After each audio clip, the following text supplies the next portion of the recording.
Je m'appelle Jocelyn Truchet, j'ai 37 ans et je suis chef d'entreprise dans une société qui fait de la location pour le cinéma en costume, armes et accessoires. Et je suis aussi sportif de haut niveau parce que je suis le capitaine de l'équipe de France de volley assis. Avant ça, j'ai été militaire pendant 12 ans.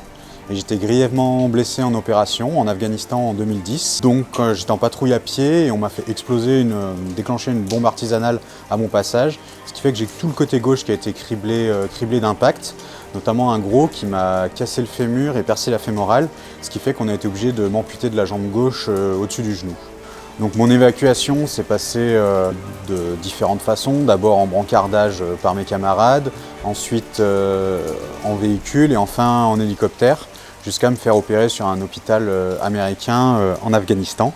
Et 2 jours après, à peu près, j'étais de retour en France, à l'hôpital Percy sur Clamart, en hôpital militaire. Et donc là, j'ai fait 2 semaines de coma.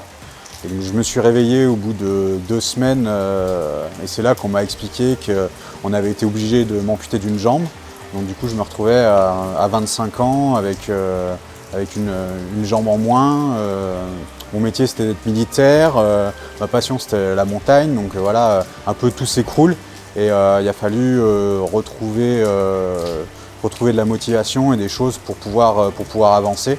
Et en fait, j'ai eu la chance de très vite faire le switch, c'est-à-dire de me dire bah t'as de la chance, t'es pas mort, donc vas-y, profite de la vie, et donc c'est pas parce qu'on a une jambe en moins que la vie s'arrête. Et donc après, au fur et à mesure, de la rééducation, des premières prothèses, après l'adaptation au fur et à mesure, de réapprendre à marcher et de réapprendre en fait à vivre avec une prothèse. Donc il faut se reconstruire complètement, donc ça va de façon physique, avec la rééducation et le sport et toutes les choses qui vont avec. Et il y a aussi toute l'autre partie qui est la partie qui permet d'aider, c'est la partie familiale. J'ai la chance d'avoir une famille soudée qui a permis en fait en gros d'accepter les choses et de m'aider aussi à aller de l'avant.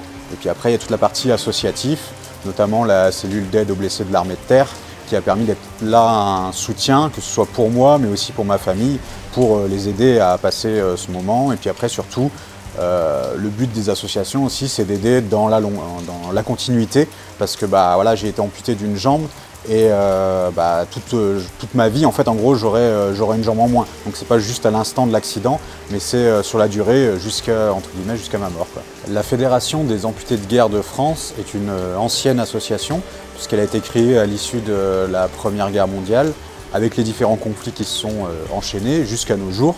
Elle a permis toujours dans le même cadre d'aider, de sauvegarder aussi les droits des blessés militaires qui ont perdu un membre lors des combats.